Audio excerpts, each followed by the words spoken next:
नमस्कार साथियों, मैं हूं डॉक्टर आनंद भारद्वाज।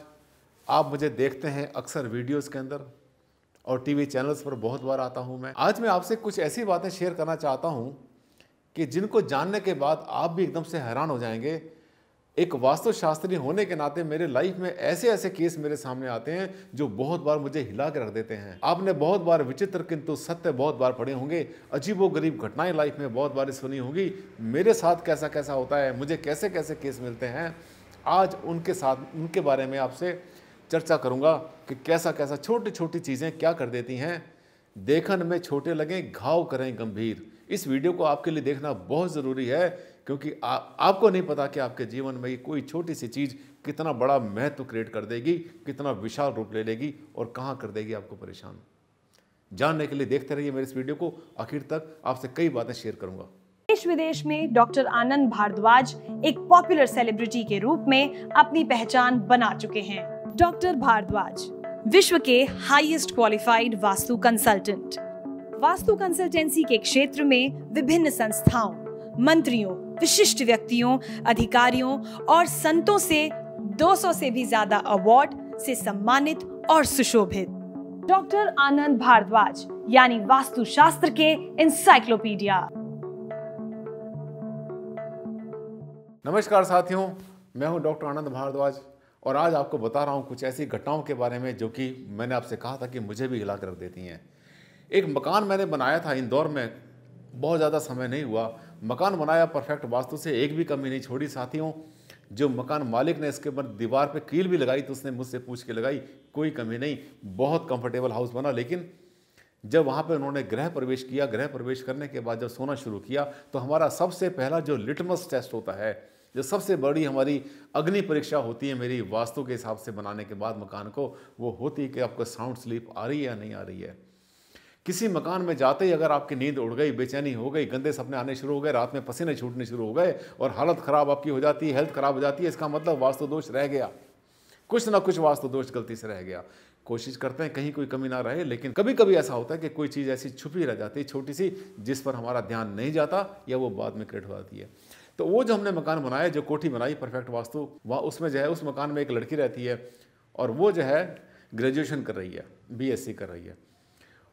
मैंने उसको फ़ोन किया, मैंने फैमिली को फ़ोन किया, मैंने कहा सर कैसी आपको नींद आ रही है, कैसा आपको साउंड स्लीप आ रही है, हेल्थ वेल्थ ठीक है? बोले सर बहुत कुछ है, बहुत बढ़िया है, जो भी आ रहा बहुत तारीफ़ कर रहा है, बहुत साउंड स्लीप आ रही है सब लोगों को, लेकिन मेरी बेटी को वहाँ पर साउंड स्लीप नहीं आ रही है।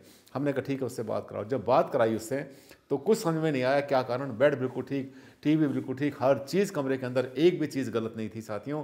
मैंने कहा बेटे मुझे तो समझ में नहीं आया कि आपके कमरे में गलत क्या है, पर फिर भी एक बार आप नज़र दौड़ाओ कि आपके कमरे में कुछ एबनॉर्मल तो नहीं है।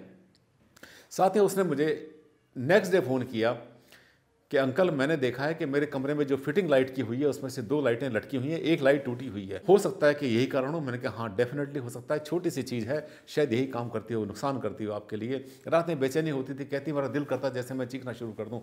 लेकिन हमने कहा कि इसको लाइट को ठीक कराओ, उसके फादर से बोला कि इसको ठीक कराओ, इमीडिएटली ठीक कराओ। सब लाइटें ठीक कराई, अंदर फिट करी, जैसे कोई लाइट लटकी ना रहे, कोई टूटी ना रहे, सब लाइटों को सिर्फ फिट किया, हमने ठीक किया। और उसने कहा अंकल मुझे साउंड स्लीप आनी शुरू हो गई, अब मुझे बेचैनी नहीं है। कितनी छोटी सी बात है, ध्यान करें। एक दूसरी फैमिली बेंगलोर में, उसका क्या समस्या थी कि उसने भी पूरा का पूरा मकान वास्तु से बनाया था, छोटा सा प्लॉट था, छोटा मकान बनाया, बहुत बड़ा आदमी नहीं था वो। लेकिन उसने मुझे फ़ोन किया कि सर मैंने नए घर में शिफ्ट तो कर लिया है और शिफ्ट करने के बाद में मुझे बहुत अजीब सी फीलिंग आनी शुरू हो गई। रात को मुझे डर लगता है, ऐसा लगता है जैसे मुझे कोई रात में घूर रहा है, खिड़की में से कोई झांक रहा है, बाहर से कोई आ रहा है मेरे पास। और रात में मैं भी बहुत बार वाइफ से कहता हूँ कि मुझे ऐसी फीलिंग आई, और वो भी शेयर करती है कि हाँ हमें ऐसा लगता है कि हमारे कमरे के अंदर कोई घूम रहा है, कोई तीसरा आदमी है जो हमारे कमरे के अंदर राउंड लगाता रहता है, कोई ऐसी ऊर्जा है जो कि हमारे घर में आ गई है बाहर से, भूत प्रेत है या क्या है क्या नहीं है। बहुत ज़्यादा घबरा गए थे वो लोग। नया मकान वास्तु से बनाया, पूछ के बनाया, समस्या आ गई। मैंने उनसे कहा कि अभी तो ऐसे समझ में नहीं आ रहा है, आप जो है एक काम करो, मुझे पूरे मकान की वीडियो बनाकर भेजो, अंदर की, बाहर की, कमरे की, सबकी बनाकर भेजो, क्योंकि अभी मैं आ नहीं पाऊंगा इमीडिएटली। तो उन्होंने जब वीडियो बनाकर भेजी तो मैंने देखा कि उनका जो बेडरूम था मकान जब बनना शुरू हुआ था उस टाइम सब कुछ नॉर्मल था, लेकिन बनने के जब मकान कंप्लीट होते होते जब 2 साल 1 साल लग गया उसमें, तो जो उनका बेडरूम था, बेडरूम की जो विंडो थी, विंडो के बाहर एक जो है सूखा हुआ पेड़ था बिल्कुल ठूंठ की तरह से, उसके ऊपर बहुत सारे जो है रात के जो निशाचर आते थे, रात के जो यानी जो बर्ड्स आते हैं वो आके वहाँ पे उन्होंने अपना निवास शुरू कर दिया था, और रात को उनको खिड़की खोल के सोने की आदत थी। तो सिर्फ एक छोटी सी चीज़ मैंने उनसे कहा, मैं क्या मुझे तो इसी पर शक हो गया है, तो आप ऐसा करें, ये पेड़ तो हट नहीं पाएगा, आसान नहीं है, आप कॉरपोरेशन में कंप्लेंट तो कर दें जिससे कि सूखे पेड़ को काट के वो लोग ले जाएं, वहाँ से हटा दें, क्योंकि वैसे भी समाज के लिए खतरा है, गिर जाएगा। लेकिन तब तक आप एक काम करेंगे, विंडो को बंद करो, और विंडो को बंद करने के बाद में आप वहाँ पर एक कर्टेन डाल दो, छोटा सा पर्दा डाल दो। पर्दा डालने के अलावा अपनी जो आपकी लॉबी होती है उस लॉबी में आप थोड़ा सा कपूर जलाएं, सुबह सुबह या शाम के टाइम में थोड़ा सा कपूर जलाएं, पर्दा डालें विंडो पर। बिल्कुल साथियों ठीक हो गया। अगले दिन बोला सर मज़ा आ गया, बहुत साउंड स्लीप आई, कोई डर नहीं लगा हमें, और हम समझ गए कि हाँ ये जो है जो सूखे हुए ठूंठ होते हैं, तो कितनी छोटी सी चीज़ है, बहुत मामूली सी चीज़ है, बहुत बड़ा नुकसान कर देती है बहुत बार साथियों। तीसरी घटना साथियों, इससे भी आप बहुत बड़ा सबक लेंगे, बहुत बड़ा लेसन लेंगे। एक इंडस्ट्रियलिस्ट पूना गया और उसने वहाँ पर 5 दिन के लिए ठहरना था। वहाँ पे उसका बहुत सारा अपना प्रोफेशनल काम था, उसका वहाँ पर बहुत सारे उसके पास असाइनमेंट थी। जिस दिन गया उस दिन के बाद उसने नेक्स्ट डे मॉर्निंग में सुबह सुबह उसने मुझे फ़ोन कर दिया कि भारद्वाज जी मैं कमरे में ठहरा हूँ होटल के, और मुझे यहाँ पर रात भर नींद नहीं आई, बहुत बेचैनी रही, गंदे गंदे मेरे पास ख्याल आते रहे, उल्टे ख्याल आते रहे, ऐसा हो जाएगा मेरे साथ, वैसा हो जाएगा, एक्सीडेंट हो जाएगा, मेरा काम नहीं बनेगा, मुझे क्लाइंट नहीं मिलेगा, मैं बर्बाद हो जाऊँगा, पता नहीं ऐसा मेरी रात भर मेरी दिमाग में चलता रहा, मैं सो भी नहीं पाया, मेरे साथ बहुत बुरा हुआ। तो ऐसा है कि वो जो इंडस्ट्रियलिस्ट है, वैसे तो जब भी किसी रूम में जाते हैं, कहीं पर होटल में ठहरते हैं, बहुत सारे लोग ऐसे होते हैं जो कि वास्तु का वहाँ ध्यान करते हैं, अपने साथ एक छोटा सा कंपास लेके जाते हैं, बेडरूम कहाँ बना हुआ है, इसके टॉयलेट कहाँ बनी है, इसका सराहना कहाँ पर है, कम से कम 2-3 चीज़ें तो देख ही लेते हैं, ताकि वहाँ पे कंफर्टेबल स्लीप आए, साउंड स्लीप आएगी तो नेक्स्ट डे काम भी कर पाएंगे बहुत अच्छा अपना। तो मैंने उनसे कहा, मैंने कहा आप जरा सा कमरे के बारे में बताओ किधर है। बोले साउथ में सिर किया हुआ, मेरा जो टॉयलेट है, टॉयलेट एंटर करने के बाद में नॉर्थ वेस्ट में बना हुआ है, कोई समस्या ऐसी नहीं है सर, पर पता नहीं क्यों। मैंने उनसे भी कहा कि आप अपने कमरे का पूरा एक वीडियो बनाकर भेजो, कमरे का, उसके दरवाजे का, बाहर का, लॉबी का, जितना मेरे पास आप भेज पाएंगे उतना अच्छा बता पाऊँगा। साथियों जैसी वीडियो उसने भेजा, मैंने उनको कहा अरे सर ये तो आपने बहुत गड़बड़ कर रखी है, आपने कमरे की तो हालत ख़राब कर दी। जब आप सोए थे बेडरूम के अपने बेड के ऊपर, आपका क्योंकि आप सिंगल गए थे, अकेले गए थे, डबल बेड के ऊपर आपने, आधे बेड के ऊपर तो आपने हालत ख़राब कर रखी थी। खुला हुआ ब्रीफकेस पड़ा था, वहाँ पे खाने के झूठे बर्तन पड़े हुए थे, कप पड़े हुए थे, वहाँ पर फाइलें पड़ी थी बहुत सारी, जो कि आपने खोली थी, जिसको आपने देखा, देखने के बाद आपने ऐसे ही छोड़ दिया। इसके अलावा जो है जो आपकी टेबल थी, होटल के जो अच्छे कमरे होते हैं वहाँ पर टेबल भी दी जाती है, वहाँ पर एक छोटा सा काउंटर होता है, कंसोल होता है, वहाँ पर अलमारी होती है सब कुछ करने के लिए। अलमारी में उन्होंने सेठ जी ने कुछ नहीं रखा और वो टेबल के ऊपर सबका सब सामान उन्होंने फैला दिया।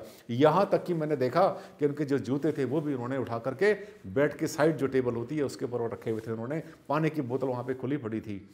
कमरे का इतना बुरा हाल उन्होंने एक बार में कर दिया, एक दिन में कर दिया कि जिसकी कोई लिमिट नहीं है। मैंने उनसे कहा ये कमरे को जो है मेक माई रूम का यहाँ पर आप टांग देंगे, टैग टांग देंगे, कमरे की सफाई करके जाएगा, अपना सारा सामान संभाल लेना।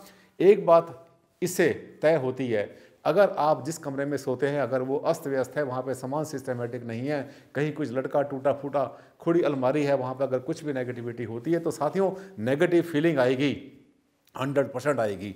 अच्छी भावना कभी भी नहीं आएगी। आपको वो चीज़ें परेशान करती हैं, क्योंकि होता क्या है कि उसमें जो ऊर्जा चलती है वास्तु के हिसाब से या फेंग शुई के हिसाब से आप पढ़ते हैं, यिन ची और यांग ची जो सी होती है किस तरह से मूव करती है कमरे के अंदर। अगर उसको फ्री मूवमेंट करने की जगह नहीं मिलती तो कहीं ना कहीं आके वो आपके ऊपर अटैक कर देती है।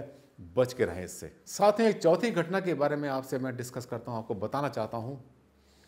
एक लड़की की शादी हुई, ये बॉम्बे का केस है, मुंबई का केस है, नवी मुंबई का, और काफ़ी पुराना केस है, 6-7 साल पहले की बात है, मुझे याद आ गई। उसने मुझे फ़ोन किया, सर हमारी शादी हुई है, हमारी बहुत हैप्पी मैरिज हुई है, अरेंज मैरिज हमारी हुई है, बल्कि सेमी अरेंज है, कुछ लव और कुछ सेमी अरेंज, बहुत अच्छी ज़िंदगी हमारी चल रही थी। और अभी क्या हुआ कि थोड़े दिन पहले हमने अपना कमरा चेंज कर दिया। जो जिस कमरे हम रहते थे पहले वो साउथ ईस्ट में था, और मुझे वास्तु के बारे में काफ़ी अच्छी नॉलेज थी। मैंने साउथ के मिडल वाला रूम ले लिया ताकि साउथ ईस्ट में ना सोऊं।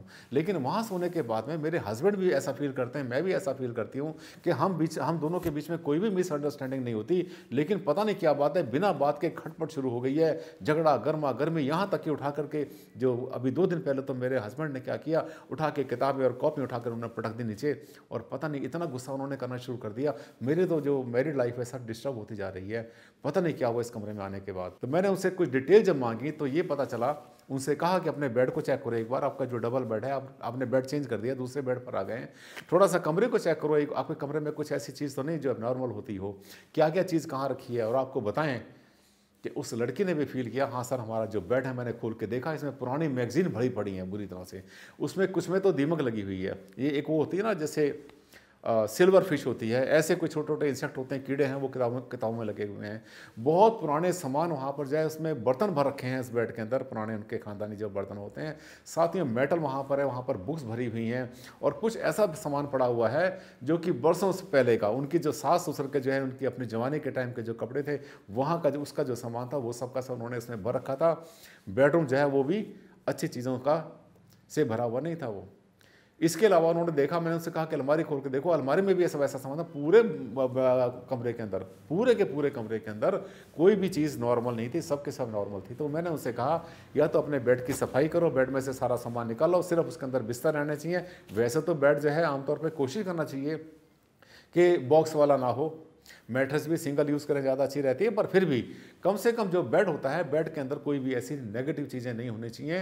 ये जो पुरानी मैगजीन होती हैं, अखबार होते हैं, पुराने कपड़े होते हैं, शादी के कपड़े पुराने पड़े हुए 50 साल पुराने, इनको नहीं भरना चाहिए। अगर आपको इनसे अटैचमेंट है तो इनको कहीं और रखें, बेड में कभी ना रखें। अलमारियों को कभी इससे ना भरें कि जो सामान आपके किसी काम में कभी भी नहीं आने हैं। तो जिसको साथियों आपने फेंकना है 2, 4, 10 साल के 20 साल के बाद, उसको आज ही फेंक दो। दान करने का सामान दान कर दो, फेंकने का फेंक दो, और जो कबाड़ी को देने का सामान वो कबाड़ी को भेज दो।